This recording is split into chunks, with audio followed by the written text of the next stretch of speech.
ਇਕ ਓੰਕਾਰ ਸਤਨਾਮ ਕਰਤਾ ਪੁਰਖ ਨਿਰਭਉ ਨਿਰਵੈਰ ਅਕਾਲ ਮੂਰਤ ਅਜੂਨੀ ਸੈਭੰ ਗੁਰ ਪ੍ਰਸਾਦ।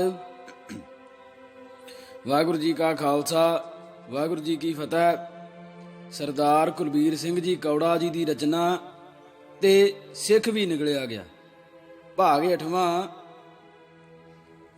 ਬ੍ਰਾਹਮਣਾਂ ਨੂੰ ਪਤਾ ਸੀ ਕਿ ਪਾਰਸੀਆਂ ਨੇ ਮੁਰਦੇ ਦਾ ਮਾਸ ਗਿਰਜਾਂ ਨੂੰ ਨਾ ਖਵਾਉਣ ਵਾਲੀ ਗੱਲ ਨਹੀਂ ਮੰਨਣੀ ਤੇ ਨਾ ਹੀ ਇਹਨਾਂ ਨੇ ਸਾਡੇ ਆਖੇ ਲੱਗ ਕੇ ਮੁਰਦੇ ਦਾ ਅੱਗ ਨਾਲ ਸੰਸਕਾਰ ਕਰਨਾ ਹੈ, ਕਿਉਂਕਿ ਇਸ ਤਰ੍ਹਾਂ ਕਰਕੇ ਉਹ ਅੱਗ ਨੂੰ ਜਿਸ ਦੀ ਉਹ ਪਵਿੱਤਰ ਸਮਝ ਕੇ ਪੂਜਾ ਕਰਦੇ ਹਨ ਅਪਵਿੱਤਰ ਨਹੀਂ ਕਰ ਸਕਦੇ।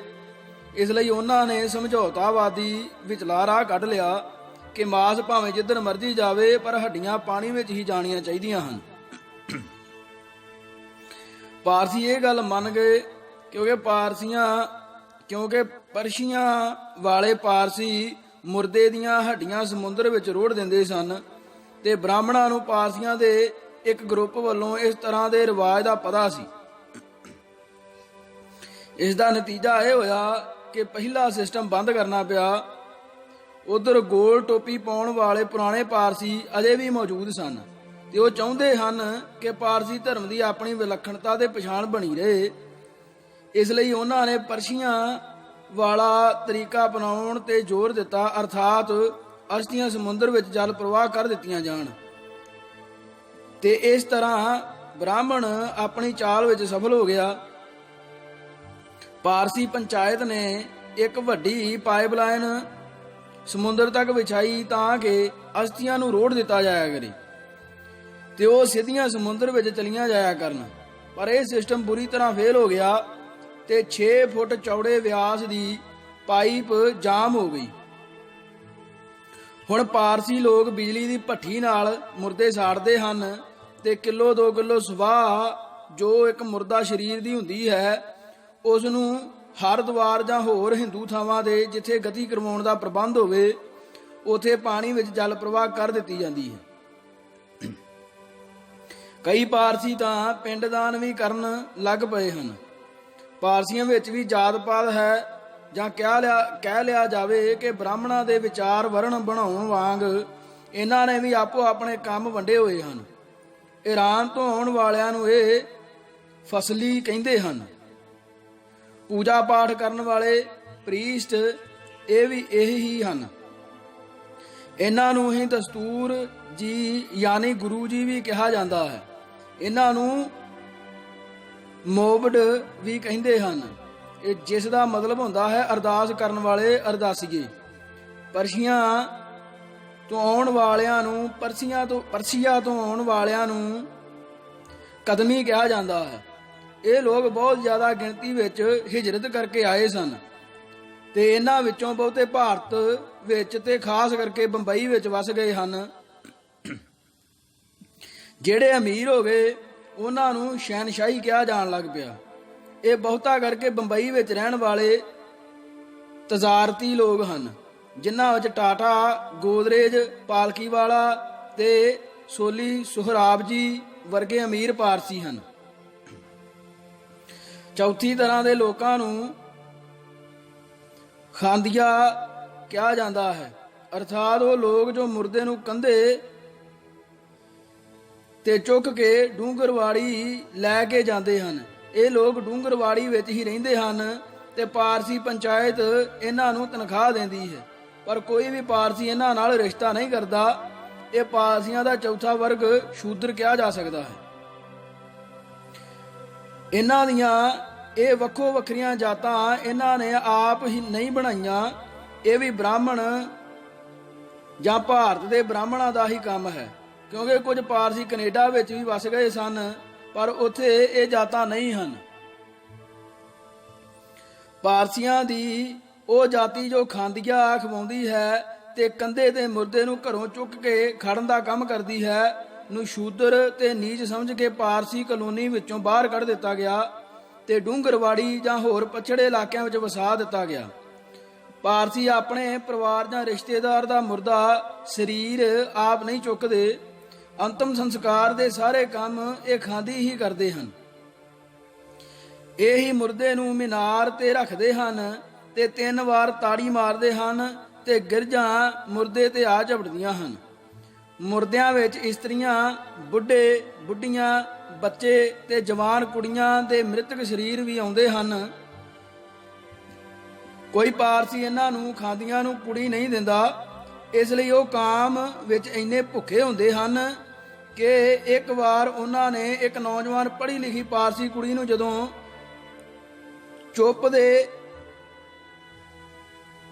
ਟਾਵਰ ਤੇ ਰੱਖਿਆ ਤੇ ਉਸ ਦੇ ਪਾਏ ਹੋਏ ਕੱਪੜੇ ਚੀਰੇ ਤਾਂ ਕਾਮ ਨੇ ਉਹਨਾਂ ਦੇ ਐਟਮ ਬੰਬ ਹੀ ਦਾਗ ਦਿੱਤਾ। ਗਿਰਜਾਂ ਤੋਂ ਪਹਿਲਾਂ ਉਹ ਆਪ ਹੀ ਉਸ ਨੰਗੀ ਜਵਾਨ ਮੁਰਦਾ ਪਾਰਸਣ ਤੇ ਝਪਟ ਪਏ ਤੇ ਸਾਰੇ ਖਾਂਦੀਆਂ ਨੇ ਵਾਰੋ ਵਾਰੀ ਆਪਣੀ ਪਿਆਸ ਬੁਝਾਈ। ਇਹ ਘਟਨਾ ਪਤਾ ਨਹੀਂ ਕਿੰਨੀ ਵਾਰ ਪਹਿਲਾਂ ਵੀ ਵਾਪਰੀ ਹੋਵੇਗੀ, ਪਰ ਵੇਖਣ ਵਿੱਚ ਪਹਿਲੀ ਵਾਰ ਹੀ ਆਈ ਸੀ। ਇਸ ਘਟਨਾ ਨਾਲ ਪਾਰਸੀਆਂ ਵਿੱਚ ਹਾਹਾਕਾਰ ਮਚ ਗਈ। ਹੁਣ ਪਾਰਸੀਆਂ ਦਾ ਖਾਂਦੀਆਂ ਤੋਂ ਇਤਬਾਰ ਉੱਠ ਚੁੱਕਾ ਹੈ। ਪਹਿਲਾਂ ਕਈ ਗਰੀਬ ਪਾਰਸੀ ਖਾਂਦੀਆਂ ਬਣ ਜਾਂਦੇ ਸਨ, ਪਰ ਹੁਣ ਲੋਕ ਇਹਨਾਂ ਨੂੰ ਬਹੁਤ ਨਫ਼ਰਤ ਕਰਨ ਲੱਗ ਪਏ ਹਨ। ਸਾਰੀ ਦੁਨੀਆ ਵਿੱਚ ਕਰੀਬ 60,000 ਪਾਰਸੀ ਰਹਿ ਗਏ ਹਨ ਤੇ ਇਹਨਾਂ ਵਿੱਚੋਂ 40,000 ਭਾਰਤ ਵਿੱਚ ਹਨ, ਜਿਨ੍ਹਾਂ ਵਿੱਚੋਂ ਮਹਾਰਾਸ਼ਟਰ, ਬੰਬਈ ਵਿੱਚ ਸਭ ਤੋਂ ਵੱਧ ਤੇ ਬਾਕੀ ਗੁਜਰਾਤ ਤੇ ਕੈਨੇਡਾ ਵਿੱਚ ਰਹਿੰਦੇ ਹਨ। ਕਹਿੰਦੇ ਹਨ ਕੁਝ ਪਾਰਸੀ ਇੰਗਲੈਂਡ ਵਿੱਚ ਵੀ ਹਨ, ਪਰ ਉਹ ਆਪਣੇ ਆਪ ਨੂੰ ਪਾਰਸੀ ਕਰਕੇ ਜ਼ਾਹਰ ਨਹੀਂ ਕਰਦੇ। ਭਾਰਤ ਦੇ ਪਾਰਸੀ ਗਾਂ ਦਾ ਮਾਸ ਨਹੀਂ ਖਾਂਦੇ, ਇਹ ਉਹਨਾਂ ਦੇ ਬ੍ਰਾਹਮਣਵਾਦ ਦਾ ਅਸਰ ਹੈ। ਪਰ ਜੋ ਪਾਰਸੀ ਕੈਨੇਡਾ ਵਿੱਚ ਰਹਿੰਦੇ ਹਨ ਉਹ ਗਾਂ ਖਾਂਦੇ ਹਨ।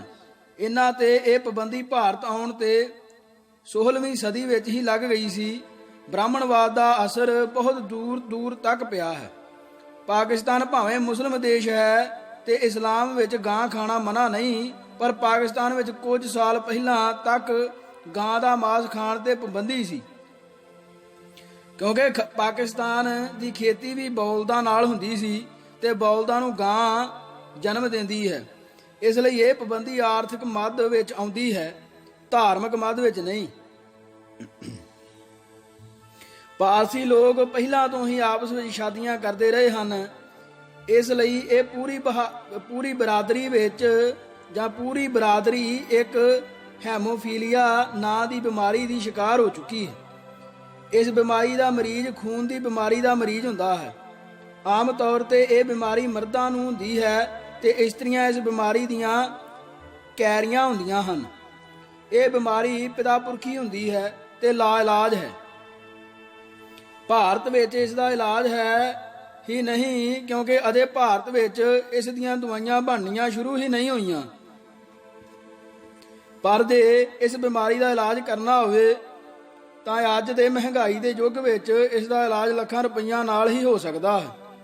ਇਸ ਬਿਮਾਰੀ ਦੀ ਮੁੱਖ ਵਿਸ਼ੇਸ਼ਤਾ ਇਹ ਹੈ ਕਿ ਜੇ ਕਿਸੇ ਦਾ ਇੱਕ ਵਾਰ ਖੂਨ ਵਗਣ ਲੱਗ ਪਵੇ ਤਾਂ ਫਿਰ ਛੇਤੀ ਕੀਤਿਆਂ ਬੰਦ ਨਹੀਂ ਹੁੰਦਾ। ਕਹਿੰਦੇ ਹਨ ਰੂਸ ਦੇ ਜ਼ਾਰ ਦੇ ਪੁੱਤ ਨੂੰ ਇਹ ਬਿਮਾਰੀ ਸੀ। ਇੱਕ ਰਾਸਪੁਤਿਨ ਨਾਂ ਦਾ ਤਾਂਤਰਿਕ ਕਿਸਮ ਦਾ ਬੰਦਾ ਹਿਪਨੋਟਿਜ਼ਮ ਨਾਲ ਉਸ ਦਾ ਇਲਾਜ ਕਰਦਾ ਹੁੰਦਾ ਸੀ। ਉਸਨੇ ਇਕਾਗਰਤਾ ਕਰਕੇ ਆਪਣੇ ਵਿੱਚ ਸ਼ਕਤੀ ਲੈ ਆਂਦੀ ਸੀ ਤੇ ਆਪਣੇ ਇਸ ਹੁਨਰ ਕਰਕੇ ਰੂਸ ਦੇ ਜ਼ਾਰ ਦੀ ਹਕੂਮਤ ਤੇ ਇੱਕ ਤਰ੍ਹਾਂ ਨਾਲ ਕਬਜ਼ਾ ਹੀ ਕਰ ਲਿਆ ਸੀ, ਕਿਉਂਕਿ ਜ਼ਾਰ ਦਾ ਇਕਲੌਤਾ ਪੁੱਤ ਰਾਸਪੁਤਿਨ ਦੀ ਮੁੱਠੀ ਵਿੱਚ ਸੀ। ਇਸੇ ਗੱਲ ਦਾ ਹੀ ਫਾਇਦਾ ਉਠਾ ਕੇ ਉਹ ਜ਼ਾਰ ਦੇ ਜਨਾਨਾ ਮਹੱਲ ਵਿੱਚ ਵੜਿਆ ਰਹਿੰਦਾ ਤੇ ਮਨਾਈਆਂ ਕਰਦਾ। ਉਸ ਨੂੰ ਕਈ ਵਾਰ ਮਾਰਨ ਦੀ ਕੋਸ਼ਿਸ਼ ਵੀ ਕੀਤੀ ਗਈ। ਇੱਕ ਵਾਰ ਉਸ ਨੂੰ ਚੌਲਾਂ ਦੇ ਪਲਾਓ ਵਿੱਚ ਪਾਏ ਹੋਏ ਮੇਵਿਆਂ ਵਿੱਚ ਜ਼ਹਿਰ ਭਰ ਕੇ ਖਵਾਇਆ ਗਿਆ, ਪਰ ਉਹ 9/9 ਰਿਹਾ। ਸ਼ਰਾਬ ਵਿੱਚ ਜ਼ਹਿਰ ਪਾ ਕੇ ਪਿਆਇਆ ਗਿਆ, ਪਰ ਬਾਦਸ਼ਾਹ ਦਾ ਮਹੱਲ ਹੈਰਾਨ ਰਹਿ ਗਿਆ। ਜਦੋਂ ਦੂਜੇ ਦਿਨ ਉਸਨੇ ਉਸੇ ਦੀ ਹੀ ਸ਼ਰਾਬ ਲਿਆਉਣ ਲਈ ਕਿਹਾ ਤੇ ਦੱਸਿਆ ਕਿ ਕੱਲ ਵਾਲੀ ਸ਼ਰਾਬ ਪੀ ਕੇ ਮੈਨੂੰ ਬਹੁਤ ਮਜ਼ਾ ਆਇਆ ਹੈ ਤੇ ਮੈਂ ਸਾਰੀ ਰਾਤ ਘੁਰਾੜੇ ਮਾਰ ਕੇ ਸੁੱਤਾ ਹਾਂ। ਉਸ ਦੇ ਖਿਲਾਫ ਉਸ ਨੂੰ ਜਾਨੋਂ ਮਾਰ ਲਈ ਕਈ ਛੜਯੰਤਰ ਰਚੇ ਗਏ। ਅਖੀਰ ਰੂਸ ਦੀ ਕ੍ਰਾਂਤੀ ਹੋਈ, ਜਿਸ ਦਾ ਮੁੱਖ ਕਾਰਨ ਰਾਸਪੁਤਨ ਹੀ ਸੀ। ਇਸ ਕ੍ਰਾਂਤੀ ਵਿੱਚ ਨਾ ਹੀ ਜ਼ਾਰ ਬਚਿਆ ਤੇ ਨਾ ਹੀ ਰਾਸਪੁਤਨ। ਪਾਰਸੀ ਲੋਕ ਬਹੁਤਾ ਖੇਡਾਂ ਵਗੈਰਾ ਤੇ ਹੋਰ ਨੱਠ ਭੱਜ ਵਾਲੇ ਕੰਮ ਵਿੱਚ ਘੱਟ ਹੀ ਦਿਲਚਸਪੀ ਦਿੰਦੇ ਹਨ। ਜਿਹੜੇ ਲੋਕ ਉਪਰੋਕਤ ਬਿਮਾਰੀ ਦਾ ਸ਼ਿਕਾਰ ਹੋ ਚੁੱਕੇ ਹਨ, ਉਹਨਾਂ ਨੂੰ ਆਪਣੇ ਸਰੀਰ ਦਾ ਬਹੁਤ ਧਿਆਨ ਰੱਖਣਾ ਪੈਂਦਾ ਹੈ। ਇਸੇ ਲਈ ਹੀ ਬਹੁਤੇ ਪਾਰਸੀ ਜਾਂ ਤਾਂ ਦਫ਼ਤਰਾਂ ਵਿੱਚ ਨੌਕਰੀ ਕਰਦੇ ਹਨ ਜਾਂ ਦੁਕਾਨਦਾਰ ਹਨ। ਬ੍ਰਾਹਮਣ ਹੁਣ ਨਵੇਂ ਜੰਮੇ ਬੱਚਿਆਂ ਦੇ ਟੇਵੇ ਤੇ ਜਨਮ ਪੱਤਰੀਆਂ ਤੱਕ ਬਣਾਉਂਦੇ ਹਨ, ਮਰੇ ਹੋਇਆਂ ਦੀ ਗਤੀ ਕਰਵਾਉਂਦੇ ਤੇ ਸ਼ਰਾਧ ਤੱਕ ਵੀ ਕਰਵਾਉਂਦੇ ਹਨ। ਪਾਰਸੀ ਲਗਭਗ ਬ੍ਰਾਹਮਣ ਦੀ ਗ੍ਰਿਫਤ ਵਿੱਚ ਆ ਚੁੱਕਾ ਹੈ, ਕਿਉਂਕਿ ਪਾਰਸੀ ਹੁਣ ਆਪਣੇ ਧਾਰਮਿਕ ਗੁਰੂਆਂ ਵੱਲ ਘੱਟ ਰੁਚੀ ਲੈਂਦੇ ਹਨ, ਪਰ ਬ੍ਰਾਹਮਣ ਦਾ ਪੂਰਾ ਸਤਿਕਾਰ ਕਰਨ ਲੱਗ ਪਏ ਹਨ। ਨਾਂ ਵੀ ਹਿੰਦੂਆਂ ਵਰਗੇ ਰੱਖਦੇ ਹਨ ਤੇ ਕੰਮ ਵੀ ਹਿੰਦੂਆਂ ਵਾਲੇ ਹੀ ਕਰਦੇ ਹਨ। ਪਾਰਸੀਆਂ ਨੂੰ ਵੀ ਹਿੰਦੂ ਅਜਗਰ ਨਿਕਲ ਚੁੱਕਾ ਹੈ। ਇਸ ਗੱਲ ਦਾ ਪਾਰਸੀਆਂ ਨੂੰ ਵੀ ਪਤਾ ਹੈ ਤੇ ਉਹ ਇਹ ਗੱਲ ਮੰਨਦੇ ਵੀ ਹਨ। ਸਿਰਲੇਖ ਸਿੱਖ ਕੌਮ ਵੀ ਖੱਤਰੀਆਂ ਵਿੱਚੋਂ ਹੀ ਬਣੀ ਸੀ। 10 ਦੇ 10 ਗੁਰੂ ਸਾਹਿਬਾਨ ਖੱਤਰੀ ਹੀ ਹੋਏ ਹਨ। ਨਵਾਂ ਧਰਮ ਸੀ, ਲੁੱਸ ਕਰਦੀ ਨਵੀਂ ਨਕੋਰ ਜੀਵਨ ਜਾਚ ਸੀ। ਫੱਟ ਹਿੰਦੂ ਖੱਤਰੀ ਬ੍ਰਾਹਮਣ ਦੇ ਸੜੇ ਹੋਏ ਤੇ ਬੋ ਮਾਰਦੇ 5000 ਸਾਲ ਪੁਰਾਣੇ ਨਿਗਰ ਚੁੱਕੇ ਤੇ ਭ੍ਰਿਸ਼ਟ ਹੋ ਚੁੱਕੇ ਹਿੰਦੂ ਰਸਮਾਂ ਰਿਵਾਜਾਂ ਤੋਂ ਖਹਿੜਾ ਛੁਡਾ ਕੇ ਸਿੱਖੀ ਵਿੱਚ ਸ਼ਾਮਲ ਹੋ ਗਏ। ਹਿੰਦੂ ਖੱਤਰੀ ਉੱਤਰੀ ਭਾਰਤ ਵਿੱਚ ਬਹੁਤ ਸੋਹਣੀ ਜਵਾਨ ਤੇ ਅਮੀਰ ਜਾਤੀ ਦੇ ਨਾਂ ਨਾਲ ਜਾਣੀ ਜਾਂਦੀ ਕੌਮ ਹੈ। ਜੈਨ ਤੇ ਬਾਣੀਆਂ ਨੂੰ ਛੱਡ ਕੇ ਪੂਰੇ ਭਾਰਤ ਵਿੱਚ ਇਹ ਅਮੀਰ ਲੋਕ ਹਨ। ਆਰੀਆ ਦੇ ਆਉਣ ਤੋਂ ਹੀ ਜਾਂ ਤਾਂ ਇਹਨਾਂ ਦਾ ਰਾਜ ਰਿਹਾ ਜਾਂ ਇਹ ਸਰਕਾਰ ਦੇ ਬੜਾ ਨਜ਼ਦੀਕ ਰਹੇ। ਰਾਜ ਭਾਵੇਂ ਬੋਧੀਆਂ ਦਾ ਹੋਵੇ, ਤੁਰਕ, ਪਠਾਨ, ਮੁਸਲਮਾਨ, ਯੂਨਾਨੀ, ਸ਼ਕ, ਹੂਣ ਤੇ ਭਾਵੇਂ ਅੰਗਰੇਜ਼ਾਂ ਦਾ ਹੋਵੇ, ਇਹ ਲੋਕ ਸਦਾ ਉੱਚੇ ਸਰਕਾਰੀ ਅਹੁਦਿਆਂ ਤੇ ਰਹੇ ਹਨ ਤੇ ਬੜੇ ਸਫਲ ਵਪਾਰੀ ਵੀ ਰਹੇ ਹਨ। ਆਪਣੀ ਉન્નਤੀ ਦੇ ਰਾਹ ਵਿੱਚ ਇਹਨਾਂ ਨੇ ਕਦੇ ਕੋਈ ਰੁਕਾਵਟ ਨਹੀਂ ਆਉਣ ਦਿੱਤੀ। ਗੁਰੂ ਨਾਨਕ ਜੀ ਅਤੇ ਬਾਕੀ ਦੇ 9 ਗੁਰੂ ਵੀ ਇਸੇ ਜਾਤੀ ਵਿੱਚੋਂ ਹੀ ਸਨ। ਇਸ ਤਰ੍ਹਾਂ ਇਹਨਾਂ ਨੇ ਸਿਰਫ ਵਪਾਰ ਤੇ ਰਾਜ ਭਾਗ ਹੀ ਨਹੀਂ, ਰੂਹਾਨੀਅਤ ਦੇ ਖੇਤਰ ਵਿੱਚ ਵੀ ਬਹੁਤ ਵੱਡੇ ਮਾਰਕੇ ਮਾਰੇ ਹਨ। ਗੁਰੂ ਨਾਨਕ ਜੀ ਨੇ ਇੱਕ ਐਸੇ ਧਰਮ ਦੀ ਨੀਂਹ ਰੱਖੀ ਜਿਹੜਾ ਇਸ ਜਾਤੀ ਨੂੰ ਬਹੁਤ ਹੀ ਪਸੰਦ ਆਇਆ। ਇਹ ਆਪ ਤਾਂ ਇਸ ਧਰਮ ਵਿੱਚ ਸ਼ਾਮਲ ਹੋਏ ਹੀ, ਇਹਨਾਂ ਨੇ ਇਸ ਧਰਮ ਦਾ ਪ੍ਰਚਾਰ ਵੀ ਬਹੁਤ ਦੂਰ ਦੁਰਾਡੇ ਦੇ ਮੁਲਕਾਂ ਵਿੱਚ ਕੀਤਾ, ਕਿਉਂਕਿ ਵਪਾਰੀ ਹੋਣ ਕਰਕੇ ਇਹ ਜਿਹੜੇ ਮੁਲਕ ਵਿੱਚ ਗਏ ਉੱਥੇ ਹੀ ਧਰਮ ਦਾ ਪ੍ਰਚਾਰ ਵੀ ਕਰੀ ਗਏ। ਗੁਰੂ ਨਾਨਕ ਜੀ ਦੇ ਵੇਲੇ ਇਸਲਾਮ ਦਾ ਰਾਜ ਸੀ ਤੇ ਝਨਾਹ ਦਰਿਆ ਤੋਂ ਪਰਲੇ ਪਾਸੇ ਦਾ ਸਾਰਾ ਇਲਾਕਾ ਲਗਭਗ ਮੁਸਲਮਾਨ ਹੋ ਚੁੱਕਾ ਸੀ। ਇਸਲਾਮ ਦੇ ਫੈਲਾਅ ਕਰਕੇ ਕਰਮ ਕਾਂਡਾਂ ਨਾਲ ਲੱਥਪੱਥ ਹਿੰਦੂ ਧਰਮ, ਜਿਸ ਦੇ 33 ਕਰੋੜ ਦੇਵਤੇ, ਕਈ ਦੇਵੀਆਂ, ਠਾਕੁਰ ਤੇ ਹੋਰ ਪਤਾ ਨਹੀਂ ਕਿੰਨੇ ਕੁ ਅਵਤਾਰ ਹਨ, ਮੁਸਲਮਾਨਾਂ ਦੇ ਇੱਕ ਅੱਲਾ ਵਾਲੇ ਧਰਮ ਅੱਗੇ ਦਿਨੋਂ ਦਿਨ ਢਿੱਲਾ ਪੈਂਦਾ ਜਾ ਰਿਹਾ ਸੀ ਤੇ ਸਾਹ ਸਤਹੀਣ ਹੋ ਕੇ ਮੁਸਲਮਾਨ ਧਰਮ ਵਿੱਚ ਹੀ ਵਿਲੀਨ ਹੁੰਦਾ ਜਾ ਰਿਹਾ ਸੀ। ਜਿਵੇਂ ਅੱਜ ਸਿੱਖ ਹਿੰਦੂ ਧਰਮ ਵਿੱਚ ਵਿਲੀਨ ਹੁੰਦਾ ਜਾ ਰਿਹਾ ਹੈ, ਮੁਸਲਮਾਨਾਂ ਦੇ ਧਾਰਮਿਕ ਤਰਕ ਇੰਨੇ ਮਜ਼ਬੂਤ ਤੇ ਮੰਨਣਯੋਗ ਸਨ ਕਿ ਹਿੰਦੂਆਂ ਨੂੰ ਆਪਣੇ ਧਰਮ ਨਾਲ ਹੀ ਘਿਰਣਾ ਹੋਣ ਲੱਗ ਪਈ ਸੀ। ਆਮ ਮੁਸਲਮਾਨ ਲੋਕ ਵੀ ਹਿੰਦੂਆਂ ਨੂੰ ਮਜ਼ਾਕ ਕਰਨੋਂ ਨਹੀਂ ਸਨ ਟਲਦੇ ਤੇ ਵੱਡੇ ਤੋਂ ਵੱਡਾ ਪੰਡਤ ਜਾਂ ਵੱਡੇ ਤੋਂ ਵੱਡੇ ਪੰਡਤ ਕੋਲ ਵੀ ਮੁਸਲਮਾਨਾਂ ਦੀਆਂ ਟਕੋਰਾਂ ਦਾ ਕੋਈ ਜਵਾਬ ਨਹੀਂ ਸੀ ਹੁੰਦਾ। ਗੁਰੂ ਨਾਨਕ ਨੇ ਇੱਕ ਐਸੇ ਰੱਬ ਦਾ ਸੰਕਲਪ ਦਿੱਤਾ ਜਿਹੜਾ ਹਿੰਦੂਆਂ ਤੇ ਇਥੋਂ ਤੱਕ ਕਿ ਮੁਸਲਮਾਨਾਂ ਦੇ ਧਰਮ ਤੇ ਵੀ ਸਿੱਧੀ ਚੋਟ ਕਰਦਾ ਸੀ। ਸਗੋਂ ਮੁਸਲਮਾਨ ਗੁਰੂ ਨਾਨਕ ਦੇ ਤਰਕਾਂ ਅੱਗੇ ਛਿੱਥੇ ਪੈਂਦੇ ਸਨ ਤੇ ਹਰ ਵਾਦ ਵਿਵਾਦ ਵਿੱਚ ਮੁਸਲਮਾਨਾਂ ਨੂੰ ਹਾਰ ਮੰਨਣੀ ਪੈਂਦੀ ਸੀ।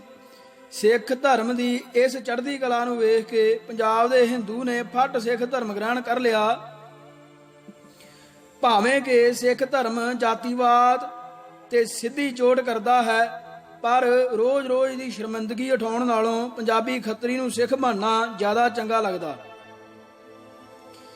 ਤੇ ਜਾਂ ਜ਼ਿਆਦਾ ਚੰਗਾ ਲੱਗਾ। ਪੰਜਾਬ ਦੀਆਂ ਹੋਰ ਜਾਤੀਆਂ ਅਜੇ ਖੁੱਲ੍ਹ ਕੇ ਸਿੱਖੀ ਵਿੱਚ ਨਹੀਂ ਸਨ ਆਈਆਂ, ਇਸ ਲਈ ਖੱਤਰੀ ਹੀ ਸਿੱਖੀ ਵਿੱਚ ਮੋਹਰੀ ਸਨ।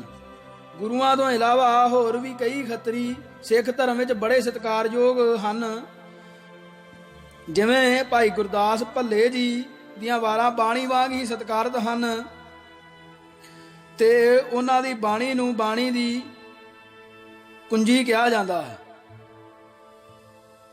ਭਾਈ ਗੁਰਦਾਸ ਜੀ ਨੇ ਆਪਣੀਆਂ ਵਾਰਾਂ ਵਿੱਚ ਖੱਤਰੀਆਂ ਦੀਆਂ 70 ਗੋਤਾਂ ਦਾ ਵੀ ਜ਼ਿਕਰ ਕੀਤਾ ਹੈ। ਉਦੋਂ ਤੱਕ ਲਗਭਗ 80% ਖੱਤਰੀ ਸਿੱਖੀ ਵਿੱਚ ਪ੍ਰਵੇਸ਼ ਕਰ ਚੁੱਕੇ ਸਨ ਤੇ ਸਿੱਖੀ ਵਿੱਚ ਆਉਣ ਤੇ ਬੜਾ ਮਾਣ ਮਹਿਸੂਸ ਕਰਦੇ ਸਨ। ਸਿੱਖ ਧਰਮ ਦੀਆਂ ਪੁਰਾਤਨ ਕਿਤਾਬਾਂ ਜਿਵੇਂ ਕਿ ਗੁਰਬਿਲਾਸ ਪਾਤਸ਼ਾਹੀ 10, ਗੁਰਬਿਲਾਸ ਪਾਤਸ਼ਾਹੀ 6ਵੀਂ, ਗੁਰਬਿਲਾਸ ਸੁਖਾ ਸਿੰਘ, ਸੂਰਜ ਪ੍ਰਕਾਸ਼, ਪਰਚੀਆਂ 1708 ਪੜ੍ਹਨ ਤੋਂ ਇਹੋ ਹੀ ਪਤਾ ਲੱਗਦਾ ਹੈ ਕਿ ਹਿੰਦੂ ਖੱਤਰੀ ਸਿੱਖੀ ਵਿੱਚ ਸਭ ਤੋਂ ਅੱਗੇ ਸਨ। ਸਿੱਖੀ ਦੇ ਵਿਕਾਸ ਨੇ ਚੜ੍ਹੇ ਆਉਂਦੇ ਇਸਲਾਮ ਦੇ ਹੜ ਅੱਗੇ ਇੱਕ ਮਜ਼ਬੂਤ ਬੰਨ ਦਾ ਕੰਮ ਕੀਤਾ ਤੇ ਮੁਸਲਮਾਨ ਹਾਕਮਾਂ ਦੇ ਜ਼ੁਲਮਾਂ ਨੂੰ ਦਲੇਰੀ ਨਾਲ ਬਿਆਨਣ ਤੋਂ ਇਲਾਵਾ ਉਸ ਦਾ ਵਿਰੋਧ ਵੀ ਕੀਤਾ। ਗੁਰੂ ਨਾਨਕ ਜੀ ਨੇ ਬਾਬਰ ਬਾਦਸ਼ਾਹ ਬਾਰੇ ਕਿਹਾ, ਪਾਪ ਕੀ ਜੰਨ ਲੈ ਕਾਬਲੋਂ ਧਾਇਆ, ਜੋਰੀ ਮੰਗੈ ਦਾਨ ਵੇ ਲਾਲੋ, ਰਾਜੇ ਸ਼ੀ ਮੁਕੱਦਮ ਕੁੱਤੇ, ਜਾਏ ਜਗਾਇਨ ਬੈਠੇ ਸੁੱਤੇ। ਤੇ ਪ੍ਰਮਾਤਮਾ ਨਾਲ ਵੀ ਗਿਲਾ ਕੀਤਾ ਤੇ ਕਿਹਾ, ਏਤੀ ਮਾਰ ਪਈ ਕੁਰਲਾਣਾ, ਤੈਂ ਕੀ ਦਰਦ ਨਾ ਆਇਆ।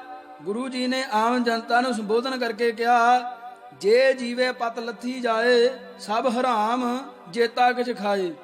ਗੁਰੂ ਨਾਨਕ ਨੇ ਬ੍ਰਾਹਮਣ ਵੱਲੋਂ ਖਾਣ ਪੀਣ ਤੇ ਲਾਈਆਂ ਹੋਈਆਂ ਸਾਰੀਆਂ ਪਾਬੰਦੀਆਂ ਚੁੱਕ ਦਿੱਤੀਆਂ ਤੇ ਕਿਹਾ, ਬਾਬਾ ਸੋ ਖਾਣਾ ਖੁਸ਼ੀ ਖਵਾਰ, ਇੱਥੇ ਥੋੜਾ ਜਿਹਾ ਲਿਖਿਆ ਮੇਰੇ ਹਿਸਾਬ ਨਾਲ ਗਲਤ, ਬਾਬਾ ਹੋਰ ਖਾਣਾ ਖੁਸ਼ੀ ਖਵਾਰ, ਜਿਤ ਖਾਧਾ ਤਨ ਪੀੜੀਐ, ਮਨ ਮੈਂ ਚੱਲਾਂ ਵਿਕਾਰ। ਕੱਪੜਾ ਕਿੱਦਾਂ ਦਾ ਪਾਉਣਾ ਹੈ, ਸਵਾਰੀ ਕਿਸ ਚੀਜ਼ ਦੀ ਕਰਨੀ ਹੈ, ਕਿਸ ਤਰ੍ਹਾਂ ਰਹਿਣਾ ਹੈ, ਕਿਸ ਤਰ੍ਹਾਂ ਬਹਿਣਾ ਹੈ, ਇਸ ਬਾਰੇ ਗੁਰੂ ਜੀ ਨੇ ਪੂਰੀ ਖੁੱਲ੍ਹ ਕੇ ਬਿਆਨਬਾਜ਼ੀ ਕੀਤੀ ਤੇ ਇਸ ਬਾਰੇ ਗੁਰੂ ਜੀ ਨੇ ਪੂਰੀ ਖੁੱਲ੍ਹ ਦੇ ਦਿੱਤੀ ਤੇ ਕਿਹਾ ਕਿ ਜਿਸ ਤਰ੍ਹਾਂ ਤੁਹਾਡੇ ਸਰੀਰ ਨੂੰ ਆਰਾਮ ਪਹੁੰਚੇ ਤੇ ਸੁਵਿਧਾ ਹੋਵੇ ਉਸੇ ਤਰ੍ਹਾਂ ਹੀ ਕਰੋ। ਜਨੇਊ ਪਾਉਣਾ, ਵਰਤ ਰੱਖਣੇ, ਮਰੇ ਤੇ ਸਿਰ ਮਨਾਉਣਾ, ਸ਼ਰਾਧ ਕਰਨੇ ਤੇ ਹੋਰ ਕਰਮਕਾਂਡ ਕਰਨੇ, ਇੱਥੋਂ ਤੱਕ ਕਿ ਤੀਰਥਾਂ ਤੇ ਜਾਣਾ ਆਦ ਵੀ ਸਿੱਖ ਧਰਮ ਵਿੱਚ ਕੋਈ ਮਹੱਤਵ ਨਹੀਂ ਸੀ ਰੱਖਦਾ। ਸਦੀਆਂ ਤੋਂ ਬ੍ਰਾਹਮਣ ਦੇ ਕਰਮਕਾਂਡਾਂ ਦੇ ਸਤਾਏ ਹੋਏ ਖੱਤਰੀਆਂ ਨੂੰ ਸਿੱਖ ਧਰਮ ਵਿੱਚ ਆ ਕੇ ਬਹੁਤ ਰਾਹਤ ਮਹਿਸੂਸ ਹੋਈ। ਦੂਜੀ ਗੱਲ ਇਹ ਸੀ ਕਿ ਖੱਤਰੀ ਕਿਸੇ ਵੀ ਰੂਪ ਵਿੱਚ ਸਿੱਖ ਧਰਮ ਵਿੱਚ ਆ ਸਕਦੇ ਸਨ। ਇਸ ਤਰ੍ਹਾਂ ਸਿੱਖੀ ਵਿੱਚ ਆਉਣਾ ਉਹਨਾਂ ਨੂੰ ਧਰਮ ਪਰਿਵਰਤਨ ਵੀ ਨਹੀਂ ਸੀ ਲੱਗਦਾ। ਸੋ ਇਹ ਕੰਮ ਸਹਿਜ ਸੁਭਾਅ ਹੀ ਚੰਗਾ ਹੁੰਦਾ ਗਿਆ। ਪਰ ਇੱਕ ਸਮਾਂ ਆਇਆ ਜਦੋਂ ਇਹੋ ਹਿੰਦੂ ਖੱਤਰੀ ਛਾਲ ਮਾਰ ਕੇ ਸਿੱਖੀ ਵਿੱਚੋਂ ਬਾਹਰ ਹੋ ਗਏ। ਗੁਰੂ ਅਰਜਨ ਦੇਵ ਜੀ ਦੀ ਸ਼ਹੀਦੀ ਤੋਂ ਬਾਅਦ 6ਵੇਂ ਗੁਰੂ ਹਰਗੋਬਿੰਦ ਜੀ ਨੇ ਮੀਰੀ ਪੀਰੀ ਦੀਆਂ 2 ਕਿਰਪਾਨਾਂ ਪਹਿਨੀਆਂ ਤਾਂ ਹਿੰਦੂਆਂ ਦਾ ਮੱਥਾ ਠਣਕਿਆ, ਕਿਉਂਕਿ 5ਵੇਂ ਗੁਰੂ ਤੱਕ ਤਾਂ ਗੁਰੂ ਜੀ ਆਪ ਵਪਾਰ ਕਰਨ ਦੇ ਤਰੀਕੇ ਸਮਝਾਉਂਦੇ ਰਹੇ ਸਨ ਤੇ ਉਹਨਾਂ ਨੇ ਸਿੱਖਾਂ ਦੀ ਆਰਥਿਕ ਉન્નਤੀ ਲਈ ਅੰਮ੍ਰਿਤਸਰ ਸ਼ਹਿਰ ਤੇ ਗੋਂਦਵਾਲ 2 ਵੱਡੀਆਂ ਮੰਡੀਆਂ ਸਥਾਪਿਤ ਕਰ ਦਿੱਤੀਆਂ ਸਨ। ਪਰ 6ਵੇਂ ਗੁਰੂ ਜੀ ਹਿੰਦੁਸਤਾਨ ਦੇ ਬਾਦਸ਼ਾਹ ਜਹਾਂਗੀਰ ਨਾਲ 2-2 ਹੱਥ ਕਰਨ ਲਈ ਫੌਜੀ ਤਿਆਰੀ ਕਰ ਰਹੇ ਸਨ। ਖੱਤਰੀ ਲੋਕ ਸ਼ੁਰੂ ਤੋਂ ਹੀ ਹਕੂਮਤ ਦੇ ਨੇੜੇ ਰਹੇ ਸਨ ਤੇ ਕਿੱਤੇ ਵਜੋਂ ਵਪਾਰੀ ਸਨ ਤੇ ਪੂਰੀ ਤਰ੍ਹਾਂ ਸਮਝ ਰਹੇ ਸਨ ਕਿ 6ਵੇਂ ਗੁਰੂ ਜੀ ਦਾ ਮੁਗਲ ਬਾਦਸ਼ਾਹ ਨਾਲ ਟਕਰਾਅ ਤਬਾਹੀ ਅਤੇ ਬਰਬਾਦੀ ਹੀ ਲਿਆਵੇਗਾ। ਇਸ ਲਈ ਜਿੰਨਾ ਵੀ ਇਸ ਤੋਂ ਦੂਰ ਰਿਹਾ ਜਾਵੇ ਉਨਾ ਹੀ ਚੰਗਾ ਹੈ। ਇਸ ਖਿਆਲ ਨਾਲ ਉਹਨਾਂ ਨੇ ਹੌਲੀ ਹੌਲੀ ਪੈਰ ਪਿੱਛੇ ਖਿਸਕਾਉਣੇ ਸ਼ੁਰੂ ਕਰ ਦਿੱਤੇ। ਇਸ ਤਰ੍ਹਾਂ ਸਿੱਖੀ ਧਾਰਨ ਕਰਨ ਵਿੱਚੋਂ ਜੋ ਮੋਹਰੀ ਸਨ ਛੱਡਣ ਵਿੱਚ ਵੀ ਮੋਹਰੀ ਹੋ ਗਏ। ਜੇ 6ਵੇਂ ਗੁਰੂ ਜੀ ਸਿੱਖੀ ਵਿੱਚ ਰਾਜਨੀਤੀ ਨੂੰ ਸ਼ਾਮਲ ਨਾ ਕਰਦੇ ਤਾਂ ਖੱਤਰੀ ਅਜੇ ਹੋਰ ਕਾਫੀ ਚਿਰ ਸਿੱਖੀ ਵਿੱਚ ਰਹਿੰਦੇ, ਕਿਉਂਕਿ ਘੁੰਗਣੀਆਂ ਵੇਚਣ ਤੇ ਲੂਣ ਤੇਲ ਦੀ ਹੱਟੀ ਕਰਨ ਵਾਲੇ ਘੋੜਿਆਂ ਦੇ ਵਪਾਰੀ ਬਣ ਚੁੱਕੇ ਸਨ। ਇਹਨਾਂ ਦਾ ਵਪਾਰ ਦੂਜੇ ਦੇਸ਼ਾਂ ਤੱਕ ਜਾ ਪਹੁੰਚਿਆ ਸੀ। ਇੱਕ ਵੱਡਾ ਧੱਕਾ ਖੱਤਰੀਆਂ ਵਿੱਚੋਂ ਸਿੱਖ ਬਣੇ ਖੱਤਰੀਆਂ ਨੂੰ ਇਹ ਵੀ ਲੱਗਾ ਕਿ ਜਦੋਂ ਬਾਦਸ਼ਾਹ ਜਹਾਂਗੀਰ ਦਾ ਬਾਗੀ ਪੁੱਤ ਖੁਸਰੋ ਗੁਰੂ ਜੀ ਦੀ ਪਨਾਹ ਹਾਸਲ ਕਰਨ ਆਇਆ ਤੇ ਨਤੀਜੇ ਵਿੱਚੋਂ ਗੁਰੂ ਅਰਜਨ ਦੇਵ ਜੀ ਨੂੰ ਤਸੀਹੇ ਦੇ ਕੇ ਸ਼ਹੀਦ ਕਰ ਦਿੱਤਾ ਗਿਆ, ਤਾਂ ਖੱਤਰੀਆਂ ਵਿੱਚੋਂ ਹੀ ਇੱਕ ਕੱਟੜ ਦੀਵਾਨ ਚੰਦੂ ਨੇ ਗੁਰੂ ਜੀ ਦੀ ਸਹਾਇਤਾ ਦੀ ਸਹਾਇਤਾ ਤਾਂ ਕੀ ਕਰਨੀ ਸੀ, ਸਗੋਂ ਉਲਟਾ ਉਹਨਾਂ ਦੇ ਭਰਾ ਪ੍ਰਿਥੀ ਚੰਦ ਦੀ ਮਦਦ ਕਰਨ ਲੱਗ ਪਿਆ, ਜਿਸ ਨੂੰ ਉਹਨਾਂ ਦੇ ਪਿਤਾ ਅਤੇ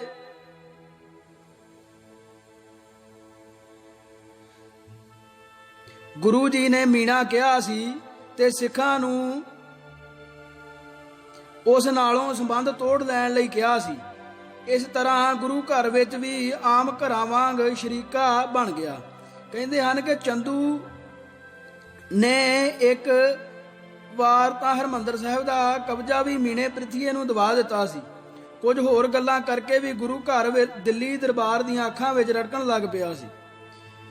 ਇਹਨਾਂ ਘਟਨਾਵਾਂ ਤੋਂ ਬਾਅਦ ਤਾਂ ਸਿੱਖ ਗੁਰੂਆਂ ਨੂੰ ਦਿੱਲੀ ਦਰਬਾਰ ਵੱਲੋਂ ਕੋਈ ਨਾ ਕੋਈ ਪੇਸ਼ੀ ਦਾ ਸੰਮਨ ਆਇਆ ਹੀ ਰਹਿੰਦਾ ਸੀ। ਰਾਮ ਰਾਏ ਨੇ ਗੁਰਬਾਣੀ ਦੇ ਅਰਥ ਪਲਟਾ ਕੇ ਬਾਦਸ਼ਾਹ ਨੂੰ ਸੁਣਾਏ ਤਾਂ ਉਸ ਨੂੰ ਗੁਰਿਆਈ ਤੋਂ ਹੱਥ ਧੋਣੇ ਪੈ ਗਏ, ਪਰ ਉਧਰ ਹਕੂਮਤ ਨੇ ਉਸ ਨੂੰ ਮਾਲਾ ਮਾਲ ਕਰ ਦਿੱਤਾ।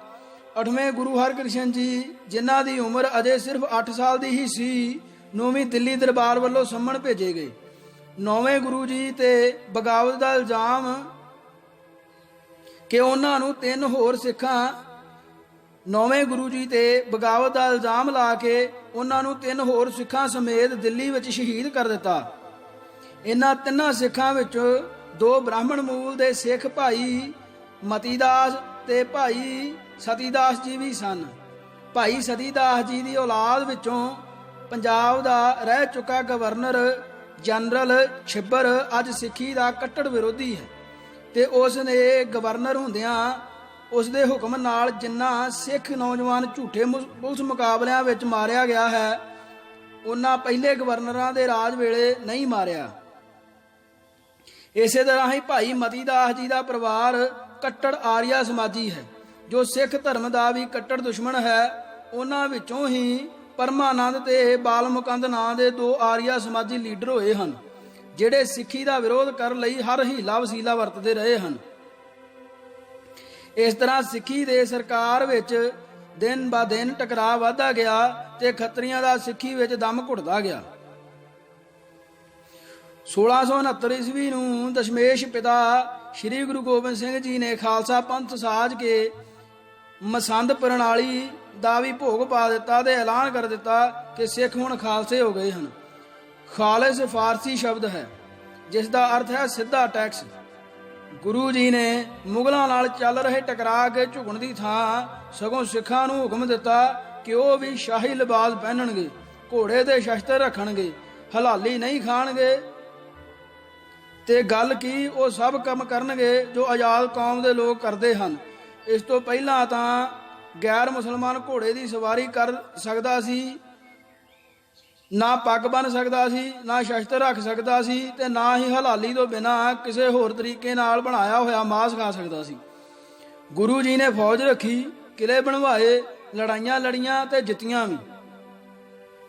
ਬਾਅਦ ਵਿੱਚ ਜਦੋਂ ਗੁਰੂ ਜੀ ਕੋਟਕਪੂਰੇ ਠਹਿਰੇ ਹੋਏ ਸਨ ਤਾਂ ਲਾਹੌਰ ਤੋਂ ਸਹਿਜਧਾਰੀ ਖੱਤਰੀ ਸਿੱਖ ਇਕੱਠੇ ਹੋ ਕੇ ਆਏ ਤੇ ਗੁਰੂ ਜੀ ਨੂੰ ਕਿਹਾ ਕਿ ਅਸੀਂ ਤੁਹਾਡੀ ਮੁਗਲ ਬਾਦਸ਼ਾਹ ਨਾਲ ਸੁਲਾਹ ਕਰਵਾ ਦਿੰਦੇ ਹਾਂ।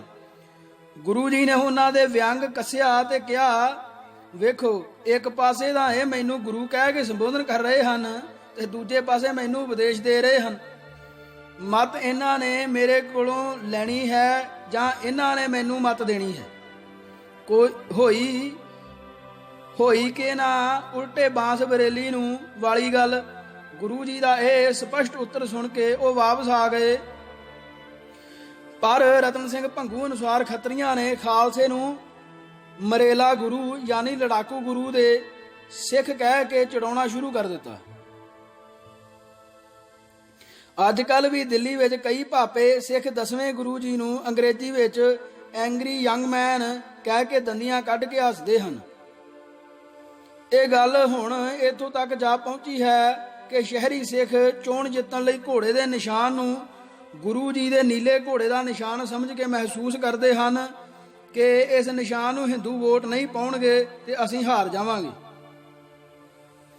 1996 ਦੀ ਸ਼੍ਰੋਮਣੀ ਕਮੇਟੀ ਦੀ ਚੋਣ ਵਿੱਚ ਅਕਾਲੀ ਦਲ ਮਾਨ ਨੂੰ ਘੋੜਾ ਚੋਣ ਨਿਸ਼ਾਨ ਮਿਲਿਆ। ਸਟੇਜ ਤੇ ਬੋਲਦੇ ਕਈ ਬੁਲਾਰੇ ਆਪਣੇ ਉਮੀਦਵਾਰ ਦੇ ਹੱਕ ਵਿੱਚ ਕਹਿ ਦਿੰਦੇ, ਖਾਲਸਾ ਜੀ,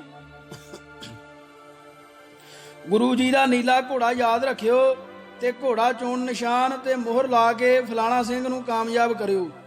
ਇੱਕ ਦਿਨ ਮੇਰੇ ਕੋਲ ਸਟੇਜ ਤੇ ਬੈਠੇ ਇੱਕ 90 ਕੁ ਸਾਲ ਦਾ ਬਜ਼ੁਰਗ, ਜਿਸ ਦਾ ਮੈਨੂੰ ਬਾਅਦ ਵਿੱਚ ਪਤਾ ਲੱਗਾ ਕਿ ਉਸ ਦਾ ਨਾਂ ਬਾਪੂ ਕੇਸਰ ਸਿੰਘ ਹੈ, ਆਏ ਦੇ ਕਹਿਣ ਲੱਗੇ, ਹੁਣ ਤੇ ਆਖੋਗੇ ਨੀਲੇ ਘੋੜੇ ਨੂੰ ਵੋਟ ਪਾਓ ਤੇ ਗੁਰੂ ਗੋਬਿੰਦ ਸਿੰਘ ਜੀ ਦਾ ਵੀ ਨਾਂ ਲੈ ਸੋ। ਮੈਂ ਕਿਹਾ ਹਾਂ ਜੀ। ਤਾਂ ਉਹ ਕਹਿਣ ਲੱਗੇ, ਜੇ ਗੁਰੂ ਗੋਬਿੰਦ ਸਿੰਘ ਜੀ ਦਾ ਨਾਂ ਲਿਆ ਤਾਂ ਨੀਲੇ ਘੋੜੇ ਦੀ ਗੱਲ ਕੀਤੀ ਤਾਂ ਇੱਕ ਵੀ ਸਹਿਜਧਾਰੀ ਵੋਟ ਤੁਹਾਡੇ ਉਮੀਦਵਾਰ ਜਗਜੀਤ ਸਿੰਘ ਗਾਭਾ ਨੂੰ ਨਹੀਂ ਜੇ ਮਿਲਣੀ। ਇਹ ਬਜ਼ੁਰਗ ਹਰ ਅਕਾਲੀ ਮੋਰਚੇ ਵਿੱਚ ਜੇਲ੍ਹ ਜਾਂਦੇ ਰਹੇ ਸਨ।